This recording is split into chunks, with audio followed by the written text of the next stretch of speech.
Okay, so you want the quick rundown on Havoc, right? Without wading through tons of reviews. Exactly. You're in the right spot. We've basically done the homework for you. Pulled all the key bits, the interesting takes on this new action thriller. Yeah, think of it as your, rapid briefing.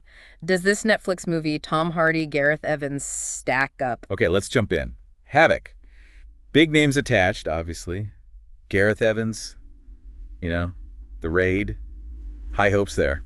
Definitely. And it finally dropped, April 2025, after filming way back in 2021. Right. Quite a delay. So the premise?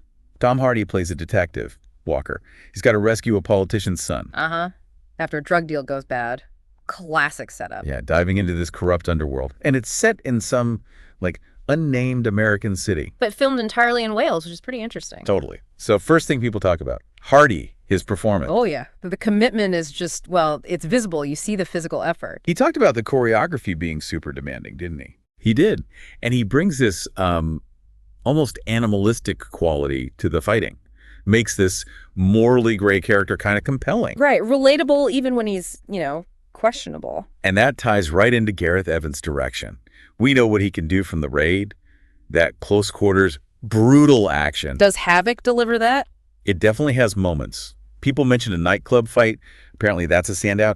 And a cabin scene that sounds pretty intense. Claustrophobic, yeah. I read about some neat visual stuff, too, like using gunfire as the only light source in a scene. Yeah, some stylistic flair. Little nods to, John Woo and classic action cinema. But not all perfect on the action front. Some critics mentioned issues. A few, yeah. Some felt the editing was maybe a bit too choppy in places, made it hard to follow. And occasional CGI that maybe didn't blend seamlessly. Okay, interesting. And back to that delay. 4 years is a long time between filming and release. Yeah, reports mentioned reshoots plus the Hollywood strikes probably didn't help things. Mm-hmm. But the production itself, filming just in Wales, that had a huge local impact, right? Massive. Over $200 million, which is $265 million US. Huge boost for the Welsh economy. Wow. And the film's budget reflected that ambition, too. Somewhere in the $80–100 million range, apparently. Yeah, not a cheap movie. And you see that money on screen, particularly in the look of the film. Transforming Wales, Cardiff, Swansea into this grim, rainy American city. Exactly. Very influenced by those dark 70s crime thrillers. Yeah. Lots of shadows, constant rain. Matt Flannery, the cinematographer who also worked on The Raid, must get credit for that atmosphere. Oh, absolutely. He nailed the look. What about the rest of the cast? Some big names there, too. Yeah, Forrest Whitaker, Timothy Oliphant, Louis Guzman, Jesse Maylee, too. A solid lineup. But I sense a but. Well, some reviews felt that, with talent like that, they could have been used more effectively, maybe a bit underwritten. Okay, so that leads to the overall reception. How did it actually land? It was mixed, especially with critics. Rotten Tomatoes score around 67%, Metacritic hovering near 59%. So not exactly universal praise. What were the main points?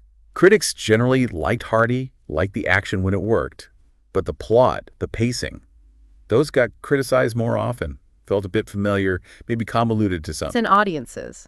Did they feel differently? Seemed a bit more positive, yeah. Especially viewers just looking for that hard-hitting action fix. They seemed more forgiving of the story weaknesses. Right. So key strengths, the action set pieces, when they hit the mark, are spectacular. Definitely. And Hardy's physical performance, his sheer presence, plus that immersive, gritty atmosphere. And the weaknesses boil down to a plot that maybe doesn't break new ground. Yeah, familiar territory. And those pacing issues some people felt, plus the slightly dodgy CGI moments. Okay, so the final verdict seems like that 7 out of 10 some reviews. It feels about right. I'd say so. If you're primarily an action fan or a big Tom Hardy fan, you'll probably find enough here to enjoy it. Delivers on the spectacle.